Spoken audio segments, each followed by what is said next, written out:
ชิมคลิปวิดูสักตะกามินเราถือสักถิ่นตัวเตะมิน subscribe สักตัวจงส่งเตะอินสวายจงอารมณ์ถูกกระเซนี่วันนี้ไม่ดิสมนี่แหละปลีนี่ยะตุนจุมาฮิอันลงใต้ district ทุกทารอมเตะกันคือเขาว่า central อวยเลยนะ press conference อันนี้จงจ้างกันคือเขาโดนบอกอันนี้ชิมคลิปวิคือตัวจงส่งเตะเราดำเซลอุละทุกทารักชักตักตัวเนนคุณกันมังเฮาเซลตอนเนี้ยวินาคารลงใต้ District Disaster Management Authority DDMA จูอันเชอร์แมนลงใต้ดีซีปูอมอลซีฟรัสตาวาฮวินลงใต้ดีซีคอนเฟอเรนซ์โซละอันทุกข้อมาลงใต้ดีซีปูอมอลซีฟรัสตาวาจวนฟูร์ปุยมาชนไม่ตูร์กันยาวางินเชียดนัดเล่งเทสังปุ่มเปิลตูราอินปวดจะเอาไปหมดเลยอันนี้ดีทูซินคัวเรลเชียดนัดสังเละมิซึ่งอินอัดเห็นเชียดนัดเตะอารมณ์เห็นหุ่นตูเชียดโลกอันนี้เราเอาวางินอินเรื่องอมอัจจูร์ดีอินเชียดนัดอารมณ์เห็นทุระมาลักด่านตูร่วมมันนัดเฟลตักนี่เอาไปหมดทูอาศัยบอกเฮหุ่นอาเฮียนดำโดยอินเตะกลางมีละกาอันหิมนะตูร่วมมันนัดเตะสุรการออฟฟิศเละมุ่นไปหมดเตะกลางมีละกาอันหิมนัดตูร่วมมันนัดเตะฟูร์ปีเราเชิงตูระตานะเชียดนัดเชิงเทละกาหิมนาอินปวดจานัดเตะกลุ่มตัวนะเชียดนัดเชิงเทละกามีปุยจิรตีร์นั่นแหละอินปวดจานะจงจางเตะใส่หัวนี่ยะตัวนาดิสตริกดินมุนเคลียร์หัวนี่อินมาสอนนัดตัวรถนั่นแหละมาชอบเตะใส่หัวอันนี้บอกเฮหุนาเฮียนลงตายาดำโดยอินเตเละออฟฟิศสังเต็นกลางไม่ชัวทุเละลีนหิงเละเชียดนัดดังอารมณ์เห็นปลามาหลักด่านตัวร่วมมันนะปลันเฟลตักเสียมเวกนี่เสียตีอินอันเรล่ะกลางไม่เลียนหิงเละเชียดนัดดังอัดเห็นทุลาเรียดตัวไปหมดจวนเละเบียกปอตัวตาลันนะ standard operating procedure เทดัดตัวบัวใส่นี่เสียตีอินใส่หัวนี่ยะ incident commander เต็นอันหัวมช่วงอาเชียดนะเห็นเราอมน้ำมันเตะจิรจียงอินมาหลักด่านตัวร่วมมันนับเฟลตักเนนอินปวดจะโลกนี่เสียตีอินอันใส่หัวบอกเฮหุนาเฮียนกลางไม่ช่วงเละเชียดนะดังแข็งelectric current กัลสวลวางอาเชียดนะเลียนทำโจกอัดเห็นเหล่านั้นpower control room มารีพอร์ตpower supply ตีตอบตีรวัดทิ้งไปหมดถูกเตปอตาลันอันนี้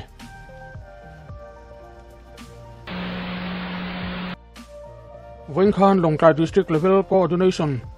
committee on ASF and TADS จูลงใต้ดีซีคอนเฟอเรนซ์โซละอันเชอร์แมนลงใต้ดีซีปูอมอลซีวัสตาวาฮวินอันทุกข้อมาตุนลายามิโซรัมชูงารัมรันสิเลงเมกแอฟริกันส่วนเฟเวอร์เละรัมดังอัตงารันลากลูวางาสิเลงอมเทดังลักาลงใต้ดิสตริกอหิมเซลเทนานามาลักด่านตูสังเตอันเซโฮดีซีปูอมอลซีวัสตาวาจวนเอสเอฟจูคริจิมอมเละนกสักตักไงท่าจีเหล่าอันอิทูเซน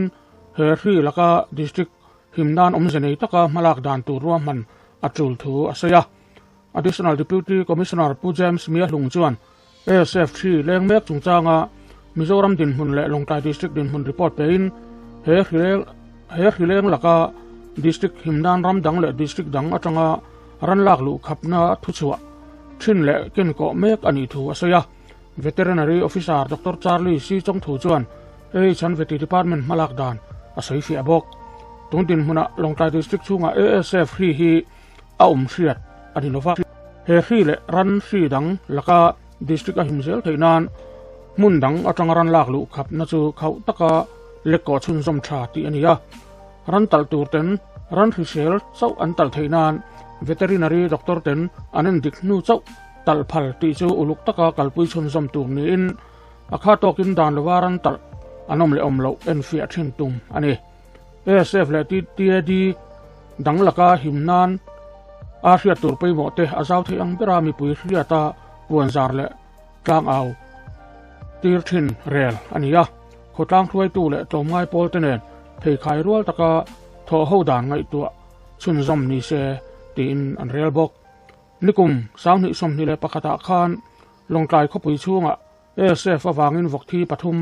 มูชัวอันนี้Department ละมินซีอัดารเหล่านั้นฟิล์มคุรตะกามาละจุยน si dar tur hi ven ani ya tun din huna Longkai district chu ASF laka ahim ri a riat ani vena thutkhom na report a tarlan danin tun din huna Mizoram chunga district paruka ASF khesi munin khosom ni paruka khes mu chu ania ASF wanga vok thi hi sangthum za somthum pasari omtoin vok sang ni zaruk somsari le panga chu suat ani to bok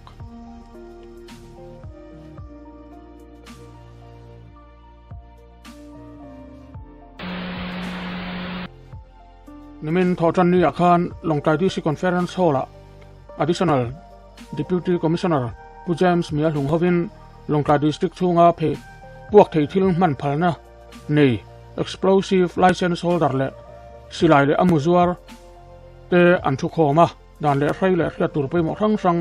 inzirtir na le sei hona hunan mang pu James Mia Lung chuan sarkar lai pui thu suak anga thut khom chu bua sai ani thu sein puak thei thil le silai chu adu ta na man sual thei le poi khoina ata na man thei ram chung ral mon na ti chi thei ani thu asaya license holder kal khom te chu an mo phurna asan zia le film khur atul dan shilin danin aphal chin le dan ang taka an license chu mang turin acha ani Longkai sub divisional police officer pu Beimusa lapi chuan explosive act 1884 explosive rules 2008 le explosive substance act 1908 te soi fiin puak thei thil le silai man le zor chungchanga hriat tur pei mo le dan bo chia sem na dan rang rang asaya sub deputy commissioner pu h wanal biak za wa chuan office atanga license an pek chua thin dan report ape bok he huna hian license holder tu chu an license original copy kenga kal khomin an stock din mun an reporta felfai taka district chunga puak thei thil le silai man le zor ani theina na thil pei mo sang sang an sei ho bokani Longkai district chunga hian tundin huna puak thei thil man phalna nei mi som le pali omin lunglak na kuari a man tur ani tlang puya silai le amu zor phalna nei arms and ammunition dealer license holder hi mi panni anom mek thung ani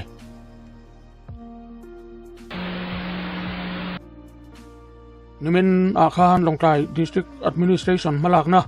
a Longkai district chunga zirna tin mason nana Pratham Foundation nen a tangduna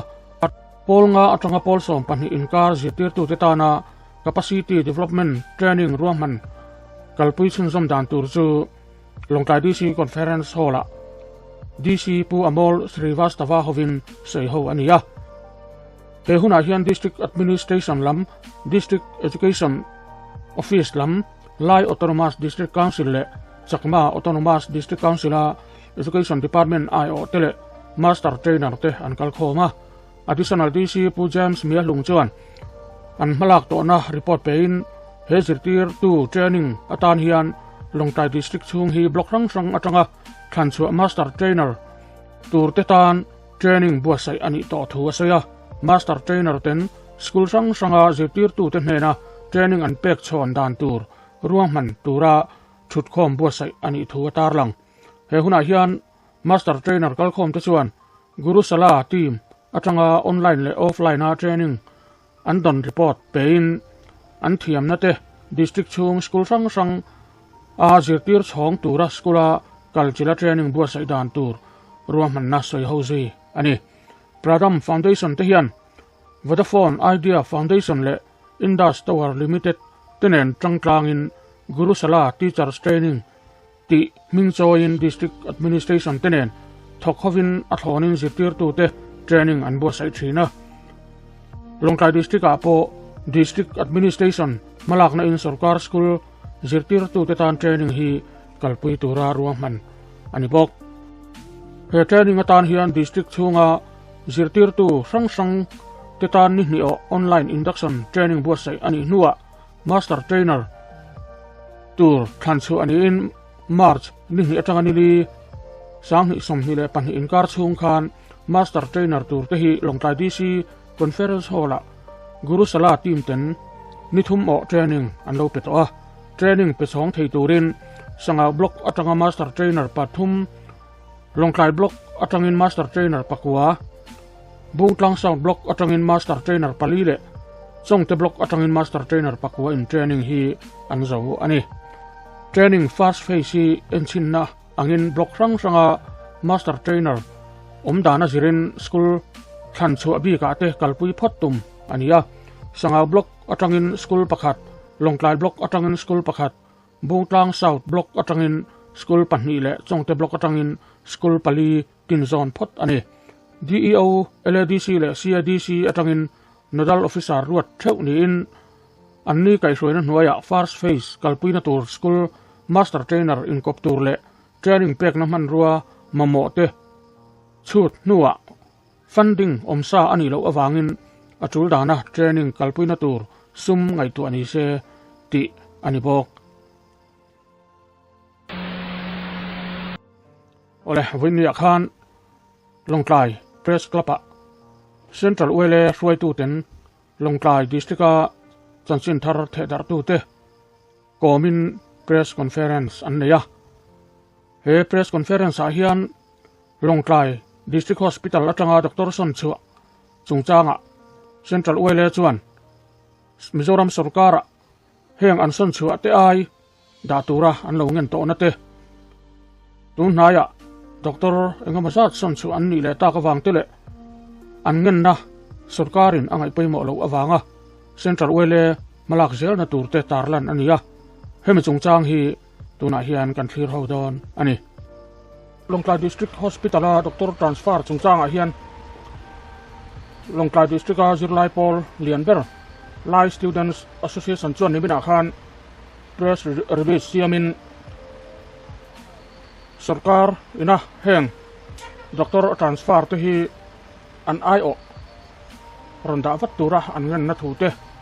tarlan ania piara an je dan chu hetiang hi ani ni som ni mei sang ni som ni le pania health and family welfare department government of Mizoram notification number tarlan ania transfer and posting of doctors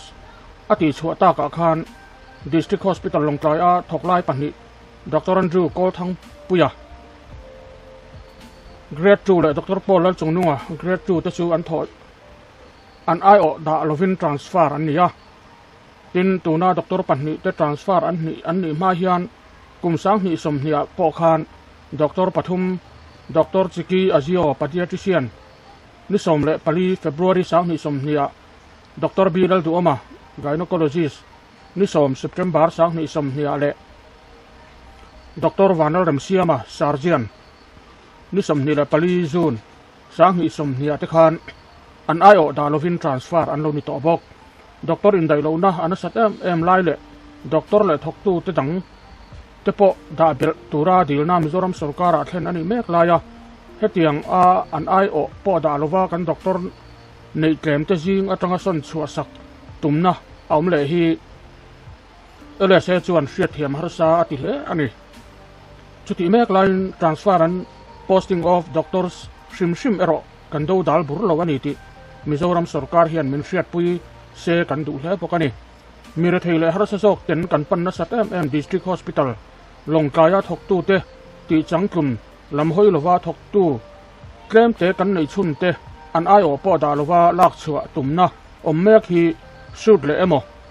an io da na emo siam turin Mizoram sarkar kan ngen ani kan doctor panni te po Mizoram sarkar tanga an io tu tur da na emo ro man na emo fel tak a ma chuan longklai chua san lo turin le se chuan angenin a hriat tir hmal pokani in general secretary MC Vanal Rova lai le se general headquarters longklai chuan ming asiak ani hetiang ani mek lai hian nimin mei nisam ni le pathum ma khan Mizoram sarkar health and family welfare department chuan longklai district hospital a thok turin dr pathum da an ni thu aron tar langa chuti lai chuan doctor panni son chu ani vele thung ani ole tuna chuan central wele press conference ilo thir chin zamang u thirtu he ka channel hi like saka ni subscribe saka notification bell ni ni storin paron ngel che ani when is som ni le pali thama sang ni le som ni pali hian central Myanmar institution chuan district hospital long plai doctor chung chama press meet apo tame hi apoi kan ti hea ti rol chuan kan district mi buite khotang le kan ram tu le pate abanga he thil hi ti kan ni ti kha kan han ta lan te ko Longkai Civil Hospital ahian tungin pun ahian Dr. Pariat anoma Manilok karma salok kan kondison chuan dia nimin mekan kondison chuan dia hemi tungkang ahian press meet kanan ko ania alung cetak kan dia poi ko kan dia voi duai lo voi tamta kan poi tuma sate atang to kan Central Myanmar Institution Mizoram Sarkar hilna da kurangin nate narste kandam doin don karna tuyan ma alo la towa asia zerin lekha in kan petinani amara chu buenya min chan na chu la chu sakso ania lung oi lowa lung cheta kan dia hemi tungchang ahian press meet kan ko ini hian munran tu te tumale Longkai press kapa MJM member tu cuma tu kan rolling ni kan soilo lo kan ta lo ni ka kan soilo tuna hian Longkai district cuma hian ral klan mi sang le zama vel kan report au le hian kan report lo te le hian mi sing khat don anomani chumte ani ne lai chon Longkai Civil Hospital hian doctor amomo belaya ani ho te ne na doctor mamo na san he lai hian lak chu sa kan ni hi koi dia yang chungchang hian press meet kan to ani kan kal zer dan tur le koi mo sulte soi fi turin kan ts kun te buena ngin na te mj lam te gun khu to le non se na tin min to yong tu te ka long thu ka soi duwa press release hi kanan sia ka ba chu ka sia chu mai long dai tun tin na hian healthcare le tu sia na ma hen district thong ra kan nge din na kan din te ko hi lai kan press release le press meet kan nei chan soi fian an ko tu ling ka sia ama sabera chuan IMR ahian nau piang hizat ahian Mizoram anga kan en hian Indira ma Mizoram le Nagaland hi ati thaber nau piang company to te thengin na thok thelo turatan ania malak nei malak na sa chaw ni dona kan be se na le du na te hi a lo ting lo ni chuat a chu langin malak chaw zel ni dona ni heng hi kan district ta ni ki dia kan malak te min khoba min toy om khat tu ni long ta mi pui zong song te kan som chewali ki kha the press release kan chuan ni a heng ba ba hian soi tu kan obi dang te ko ni thia din zo fia du te fo om ni chuan kalai ka bun ko ka ong PR hi lati chwa tura ani kan ringa khatilaya top na hi Longkai mi tweet ya he Longkai district ti ni ta sela a hom in deu zo khanga kan la siam that thei tho tura kan ngai do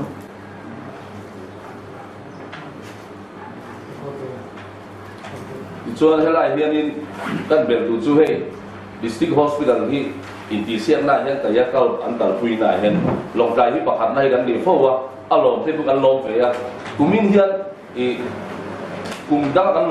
lom zo to lo ni a chan chu kan district hospital la thok tu te sarkar ina ada dan kan en hian district dang nền cái khi lâu bao nhiêu là cắn mà muốn nó do nó cho cắn chỉ thiên cái cái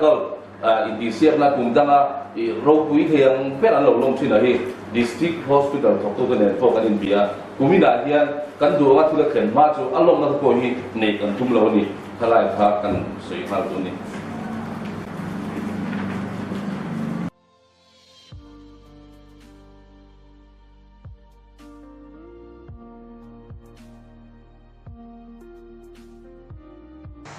Chief Minister MADC in Khan campaign dura chodon khan sarche thau sa an mu tumin soya taku hindang eng ma khoi mo an nei lo ti boi che ko kan du lo amai ro chu tun tuma hian khotlang lama kan u nau te khosum bole pasari na an to mung klang tak to kan nei lo awang te mi pui au tho ma wang kan no bu lo te lo che kan ro bu che ni amai ro chu le khai hian om sia nei le lo kan ringa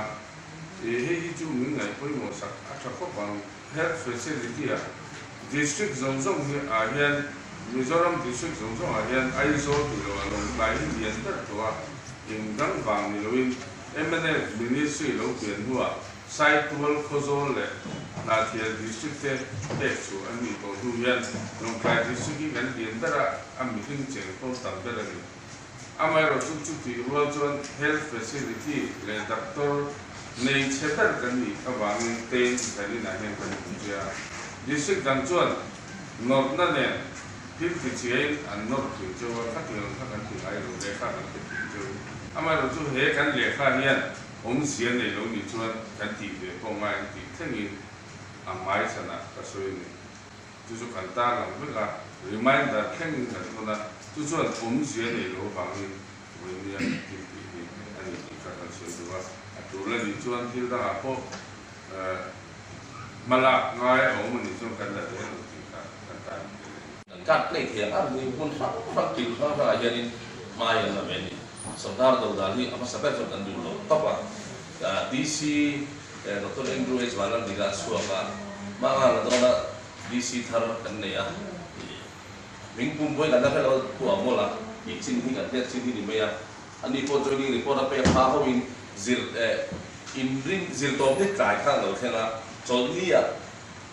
ei soi hong ha te mu ti ya ti chuan chol ni da khan le chan de chok la ma khan